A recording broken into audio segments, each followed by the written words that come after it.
जसविंदर जी, lockdown के दौरान लोग जब घर में फ्री थे, बहुत लोगों ने अच्छे अच्छे कुक करना सीख गए, लोगों ने अपने अलग अलग अचीवमेंट किए। अगर हम जसविंदर जी की बात करें तो लॉकडाउन के दौरान क्या कुछ अचीवमेंट आपने किया है? जिस प्रकार से हमने सुना भी है, आपने जिस प्रकार से कंपटीशन में आपने पार्टिसिपेट किया और आप उसकी विनर रही हैं, तो हम जानना चाहेंगे कि वो क्या कुछ था। जी, समथिंग वेरी इंटरेस्टिंग हैपेंड जहाँ मैं घर पे बैठ के काम कर रही थी। और हाँ, उस दौरान पे ये ज़रूर था कि मैंने भी बहुत सारी कुकिंग की, बच्चों को अलग अलग रेसिपीज़ रोज़ बना के देती थी, तीनों times they were very happy. और कुछ नया भी सीखा मैंने यूट्यूब पे।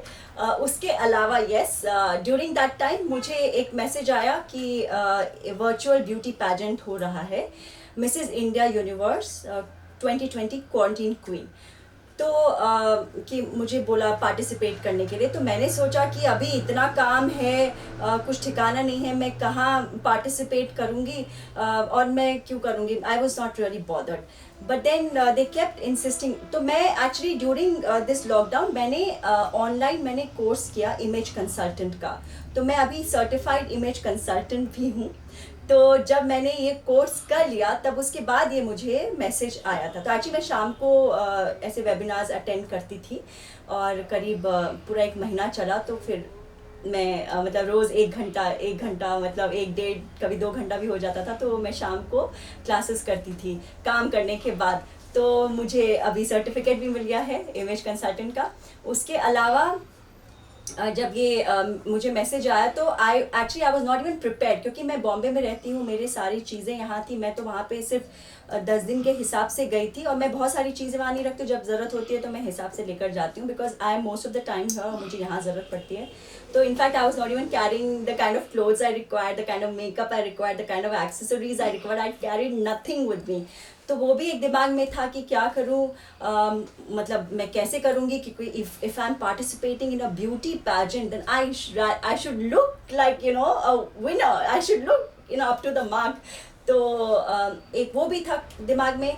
और फिर उसमें पूरा समय जाने वाला था, क्योंकि रोज़ वो लोग एक तो क्लासेस हमें ग्रूमिंग के देने वाले थे, जिसमें 1 डेढ़ घंटा जाता शाम को, प्लस हमें अगले दिन हमें वीडियो बना के करीब 1 डेढ़ बजे तक उनको, नहीं 12 बजे तक उनको वीडियो बना के भी देना था, जो भी टास्क हमें मिल रहा था। तो आई was not really sure, but फिर मैंने सोचा कि चलो, जब बहुत ज़्यादा डिफ़िकल्टीज़ होती है ना, तो चैलेंज ले लेना चाहिए, क्योंकि शायद उसी में से something best comes out of you.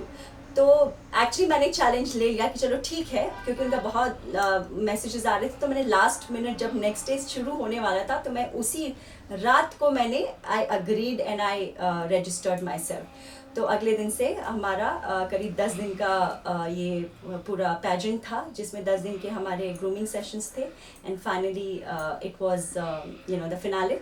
तो अब एक चीज़ और हुई मुझे। एक तो मैंने वीडियो एडिटिंग सीख ली, क्योंकि मुझे वीडियो बनाने नहीं आता था। पहले मैं सिर्फ अपना ऐसे कुछ वीडियो ऐसे नॉर्मल बनाया और पोस्ट कर देती थी, या पिक्चर्स देती थी, इंस्टा पे डाल देती थी।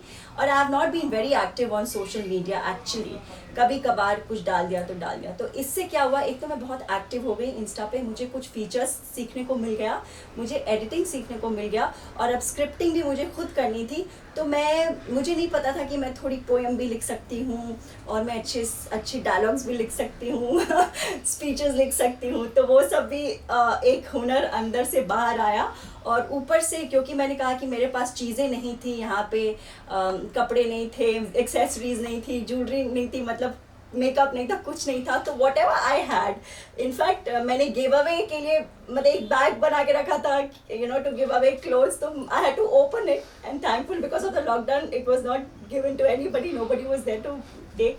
तो मैंने वापस खोला, उसमें से सिलेक्ट किया कि कौन से मैं यूज़ कर सकती हूँ for the competition, and I used it, and I try to look my best, and I try to do my best, and finally I won the pageant. So this was I was very happy about it, because एक achievement सा महसूस हुआ कि मैंने lockdown में बहुत कुछ किया। एक तो फैमिली के साथ बहुत अच्छा टाइम स्पेंड किया, I was thrilled about it, because सबसे ज़्यादा मतलब अगर आप फैमिली के साथ एक क्वालिटी टाइम गुजारते हो तो that is like the best thing. तो वो एक था, प्लस मैं इमेज कंसल्टेंट बन गई हूँ, प्लस मैंने खाना की कुछ डिशेस बनानी सीखी, और plus I manage to win the pageant. तो क्वीन 2020 बनने के बाद कितनी खुशी थी, और जिस प्रकार से आप पहले पार्टिसिपेट ही नहीं करना चाहती थी और पार्टिसिपेट करने के बाद अब आप विनर हो गई, तो कितनी खुशी, और फैमिली में कितना मतलब कि इस लॉकडाउन के दौरान भी आपकी फैमिली में क्या रिएक्ट था फैमिली पर्सन का? सब बहुत खुश थे, बोले वाह तुम तो बैठे बैठे ये इसमें भी पार्टिसिपेट भी कर लिया, सर्टिफिकेशन भी हो गया तुम्हारा, और they were so happy you won this pageant. तो बहुत खुश हुए, मैं क्या बोलूँ, बहुत खुश हैं सब। तो जब लोग सोचते हैं हमारे पास जब पूरी सुविधा हो तभी हमें कोई काम करना चाहिए, लेकिन जिस प्रकार से आपने एक बात सामने आपकी कोशिश जो थी सामने आई कि कुछ ना होते हुए भी आपने पार्टिसिपेट किया और आप विनर रहे, तो ये कितना ज़रूरी होता है कि इंसान को एक पॉजिटिविटी अंदर होनी चाहिए तो वो कुछ भी कर सकता है। हाँ, ये बात तो मैं ज़रूर कहना चाहूँगी कि there will never be a perfect time, perfect thing, perfect situation and perfect opportunity. You have to make opportunity of whatever you have, whatever you get. तो अगर आप ये सोच के चलते हैं और आप चैलेंज लेते हैं और आपके दिमाग में होता है कि मुझे 100% देना है, मुझे जो मेरे से बेस्ट होता है वो मैं दूंगा या दूंगी, तो आप कुछ कमाल कर लेते हो। आपके पास ऐसे आइडियाज़ आ जाते हैं और आपको अंदर से जो स्ट्रेंथ मिलती है by the grace of God, you are able to do things जो कभी आप यूजुअली ऐसे नॉर्मली सोचोगे तो आपको लगेगा कि नहीं ये तो मेरे से तो नहीं हो पाएगा। तो ऐसी चीज़ें, ऐसे मिरेकल्स हो जाते हैं। ठीक है, ओके। Thank you.